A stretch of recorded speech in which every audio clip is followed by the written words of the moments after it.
Hey guys, what's up? Chris here, NPC Chris on Twitter, and I'm here with day two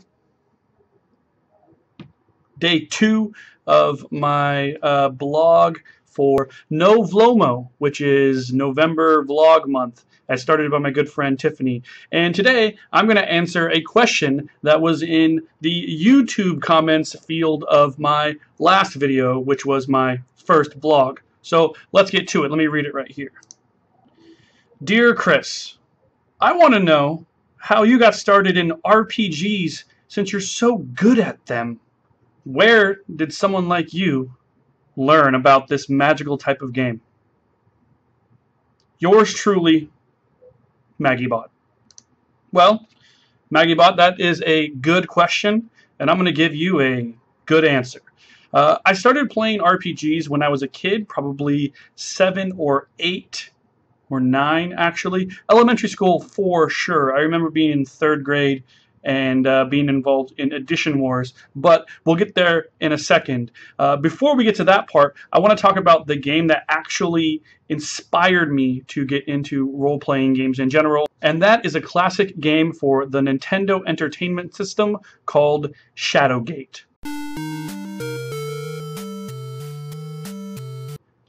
Now, Shadowgate is basically a point-and-click dungeon crawl, and I used to play this all the time. Now, I didn't own it, but we rented it every single weekend. That and the other game that went with it, Deja Vu, which is the same sort of point-and-click adventure, but it's set like in the 1920s near like a detective or something, and there's like crocodiles in the sewers and stuff. Anyways, Shadowgate was a very difficult game, but it really captured my imagination, and I just really liked playing it. I liked clicking on things, I liked exploring the dungeons, I liked killing monsters, you know, things that 6, 7, 8-year-old boys tend to like to do.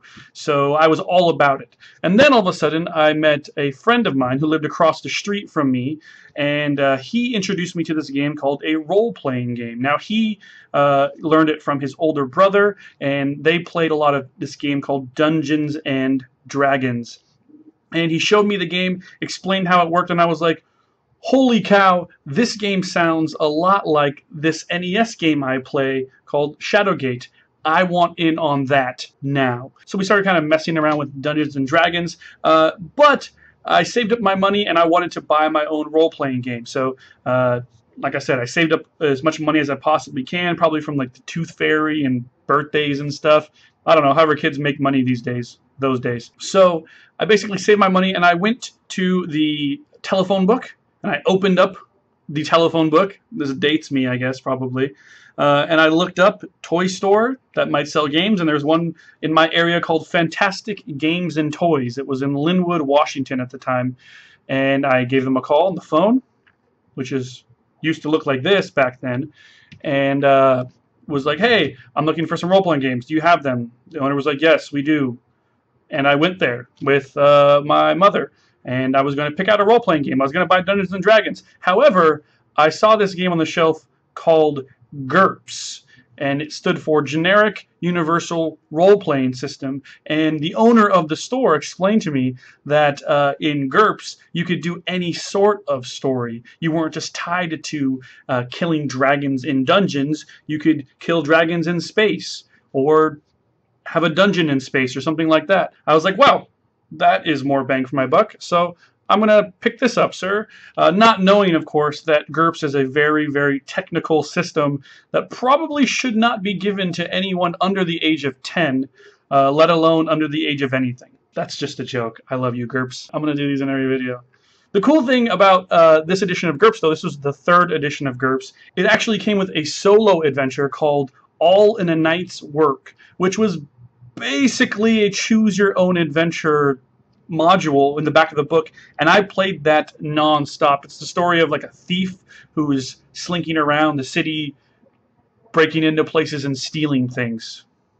I played All in a Night's Work a lot, and I'm pretty sure that I got to any possible ending that someone could fathomably get to.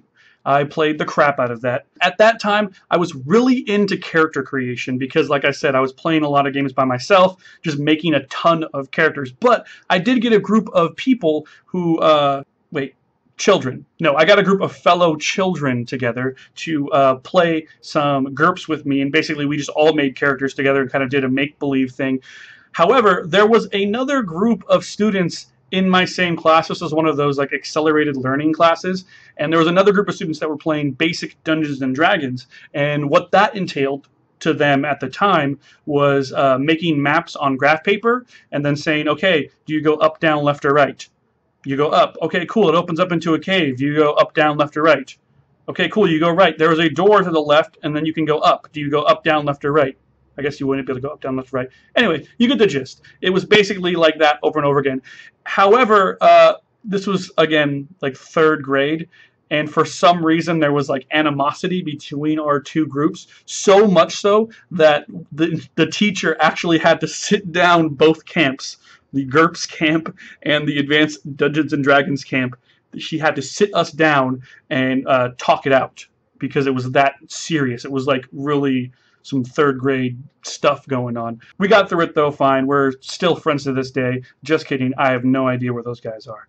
Flash forward to the actual first ever role-playing game that I played in for an extended period of time. Not just character creation and solo adventures in the back of a book, but an actual real game. And that was a game of Advanced Dungeons and Dragons that was being ran at my local game store at the time. This wasn't Fantastic Games and Toys.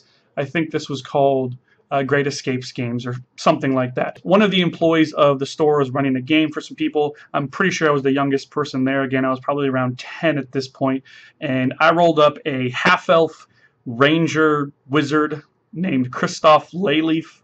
At the time, I was really big into the Hobbits and so Lord of the Rings. And so I imagined that if Gandalf and Legolas and me had a baby, what would it be like? And that's the character I made.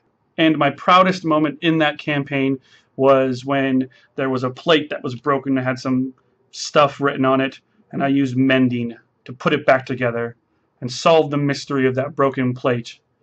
It was glorious. So flash forward throughout the history of time, which is right here, and I still play RPGs to this day. They are still my favorite type of game that I could possibly play. It's very difficult for me to turn down a session of an RPG. I did fall through that lull that a lot of us get into when you start getting stuff like jobs, where you can't necessarily play as often as you want. Luckily, I work for a wonderful company where I'm surrounded by games at all times and by gamers. So that helps out a lot. Nowadays, I kind of am into more of your role-play type role-playing games, but I'm down for whatever. So I've been a fan of RPGs almost my whole life, and now you know a little bit about how I got my start. So thank you for watching this video. You can leave some comments down below about questions that you want me to ask. I do have a little bit of a list building up. MaggieBot also wanted to know how I got into minis games, which is for another video. I'm also on the hook for telling you guys how I feel about blogs and media and content about board games on the internet, so I will do that. Also, I am being tasked with doing a basic painting tutorial, which will be coming soon, and I'll try to get those out sooner than later. Anyways, thanks for watching this video, and I'll see you next time. Support your local game store.